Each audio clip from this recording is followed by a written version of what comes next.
Welcome back, ketemu lagi bersama gue Irwancan di Pundit Abangan. Kali ini gue mau ngomongin perjalanan timnas Indonesia sepanjang tahun 2024. Bahasa kerennya kaleidoskop. Kalau kita bilang ya, di 2024 ini emang perjalanan timnas ini berwarna banget.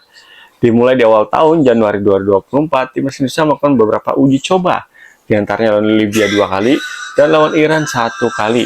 Dan semuanya Indonesia perfect kalahnya, alias belum pernah menang di 3 laga uji coba di awal tahun 2024. Lawan Libya, kita main 2 kali langsung dalam kurang lebih seminggu. Pertama kalah 4-0, yang kedua kalah 1-2. Dan di uji coba berikutnya lawan Iran yang berlangsung tanggal 9 Januari, ini Indonesia kalah telak lagi 5-0. Walaupun di laga uji coba sebelum Piala Asia bergulir, Indonesia kalah-kalah terus, tapi ini dampaknya positif buat performa Indonesia di ajang Piala Asia yang digelar di bulan Januari juga tentunya ya kan. Di partai pembuka, iya sih, kita kalah sama Irak 3-1 saat itu kan di matchday pertama babak penyisihan grup Piala Asia 2024 ya.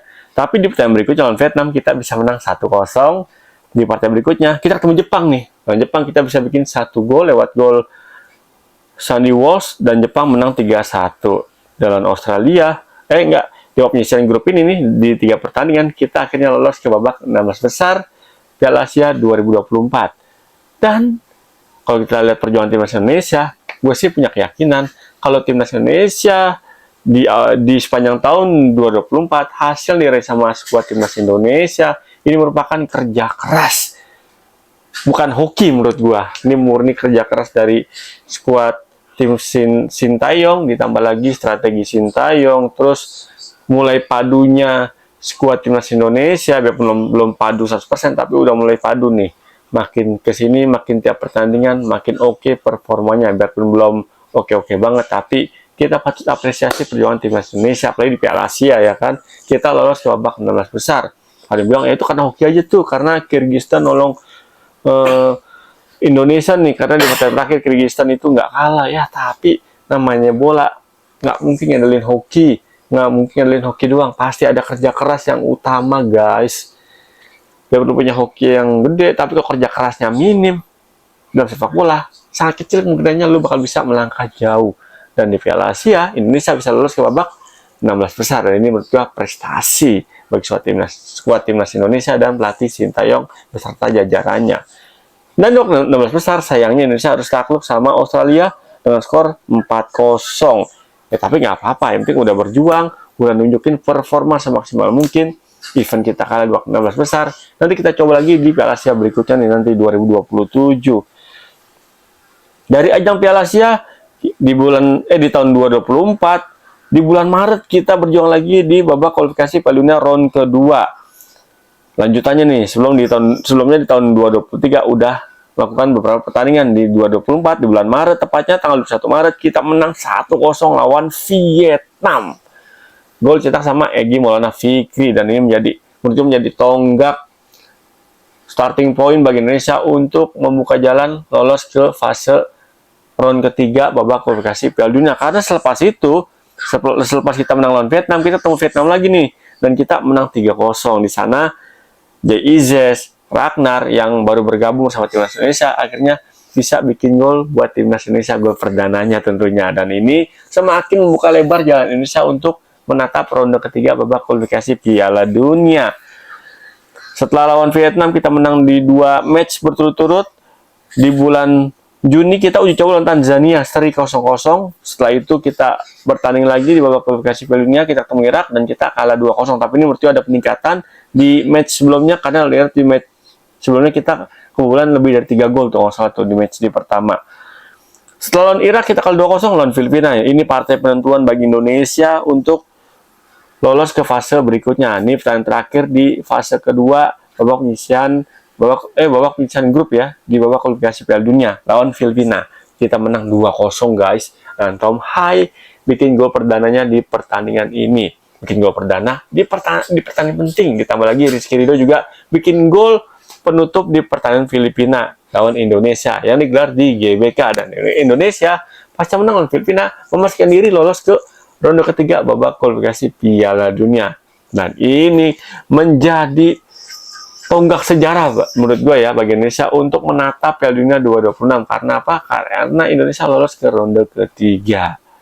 Di ronde ketiga, di partai pertamanya kita langsung berhadapan dengan tim yang gak kaleng-kaleng. Berat banget, ini udah sering masuk Piala Dunia, itu Arab Saudi.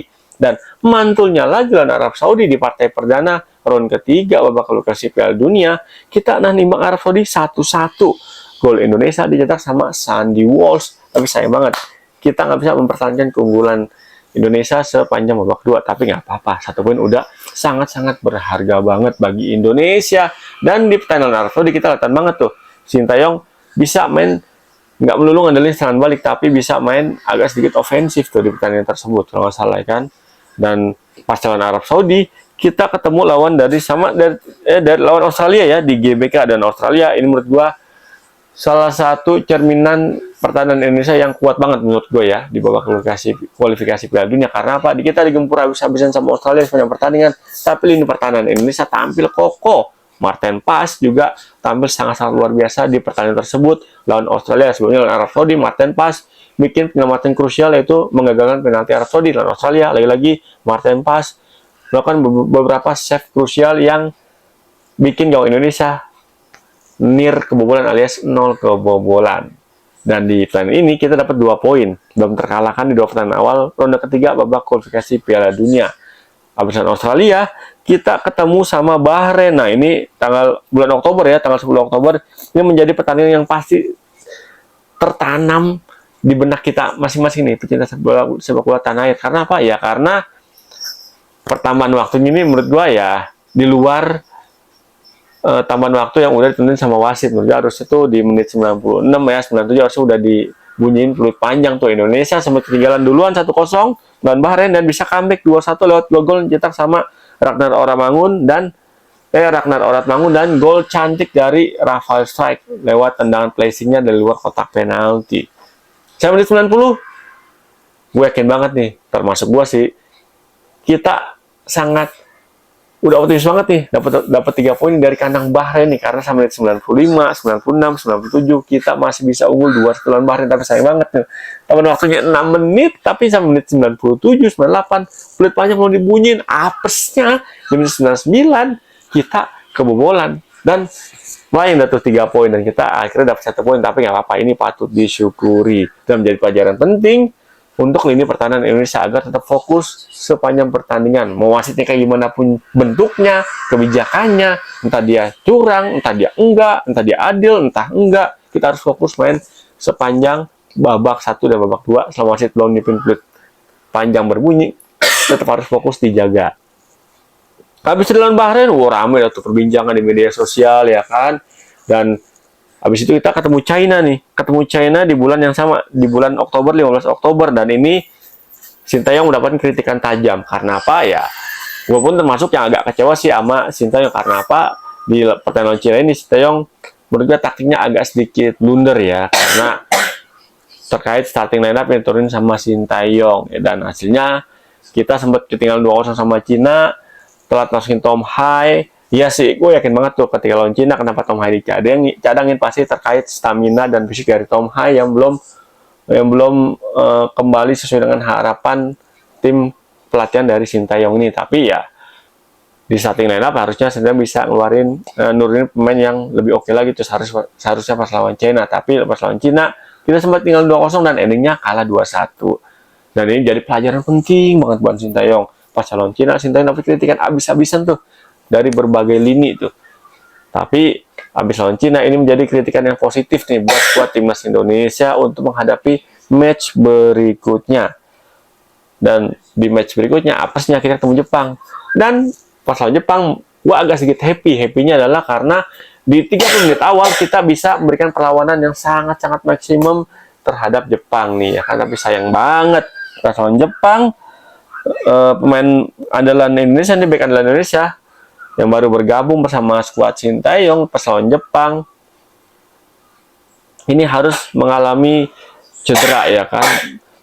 Sama itu main Copenhagen Kevin Dix ya, Kevin Dix nggak bisa main full, belum nyampe babak pertama habis Kevin Dix harus ditarik keluar lapangan karena cedera. Menurut gue ini menjadi titik awal bagi Indonesia bisa dilumat sama Jepang, tapi nggak apa-apa. Ini pelajaran berharga lagi buat skuad Indonesia untuk menatap pertandingan berikutnya di babak kualifikasi Piala Dunia 2026. Itu di bulan masih bulan November, di bulan November ya, pertengahan November, 15 November. 4 hari kemudian lawan Jepang, 19 November. Nah, ini menjadi partai penutup Indonesia di tahun 2024 di ajang babak kualifikasi Piala Dunia ronde ketiga. Kita ketemu Arab Saudi di berbagai media cetak, elektronik maupun media sosial. Ini banyak yang agak ragu nih sama Indonesia apakah lawan Arab Saudi Indonesia bisa dapat poin, seenggaknya harapannya 1 poin. Tapi pas lawan Arab Saudi ini sedang nunjukin kualitasnya, skuad Indonesia nunjukin mental bertanding, kualitas dan visi permainan Indonesia cukup oke loh. Bertanya rapi, transisinya cukup rapi, dan endingnya boom, Marcelo Ferdinand bikin 2 gol ke gawang Arab Saudi dan membawa Indonesia menang 2-0. Tapi sayang banget nih, di pertandingan Arab Saudi, Justin Hafner harus kena kartu merah, dan ini menurutnya bisa menjadi evaluasi besar bagi Sintayong nanti agar skuad timnas Indonesia di babak kualifikasi Piala Dunia berikutnya ini agar pemain Indonesia agak lebih oke lagi dalam mengatur emosinya nih di atas lapangan. Karena nanti lawan Bahrain, kita masih lawan Cina, lawan Australia, dan lawan Jepang terakhir. Menurut gue nanti di match-match berikutnya ini untuk kemungkinan lawan Indonesia bakal menerapkan strategi kayak Bahrain. Menutup kemungkinan loh, bisa iya, bisa enggak. Nah, kita harus siap nih menghadapi kondisi-kondisi kayak gitu. Jangan mudah terprovokasi sama trik-trik lawan di atas lapangan. Apapun yang lawan lakuin, kita harus tetap fokus terhadap pertandingan. Karena apa? Karena Indonesia makin kesini makin gede pressure-nya nih. Setelah Piala Dunia ada AFF. Nah, di Piala AFF ini juga lagi-lagi sebenarnya mendapat kritikan besar karena membawa skuad timnas U22 ya. Menurut gue sih kesepakatan ini udah kesepakatan antara tim pelatih sama federasi yaitu PSSI, dan hasilnya emang sih nggak nyampe target yaitu semifinal. Tapi di AFF kali ini menurut gue sih gue respect banget sama spirit permainan dari skuad muda Indonesia. Banyak yang pertama kali baru main di ajang internasional yaitu di Piala AFF, tapi nggak canggung-canggung banget, bisa nunjukin performa yang oke di atas lapangan. Ada kritik, ada tentunya dong. Dan gue sendiri pun di ajang Piala AFF kali ini emang lagi-lagi nih, selain kalau taktikal tuh urusan pelatih ya, masalah emosi ya sebenarnya bisa dikontrol di atas lapangan. Marcelo Ferdinand kena kartu merah pas lawan Laos, dan Ferrari juga kena kartu merah pas lawan Filipina. Ini menjadi pelajaran berharga banget nih buat skuad Sintayong untuk menghadapi match-match yang dilalui sama Indonesia di apapun itu ajangnya, guys. Dan kenapa Sintayong sama menangani Indonesia terutama di tahun 2024 menerapkan strategi defense counter ataupun counter attack? Menurut gue sih ini salah satu alasannya. Ini prediksi gue aja nih, analisa ala-ala warung kopi. Menurut gue sih ya terkait selain emang gaya bermain Sintayong kayak gitu, sisi lainnya adalah karena fisik dan stamina pemain Indonesia belum rata nih. Staminanya, fisiknya belum rata 100% oke.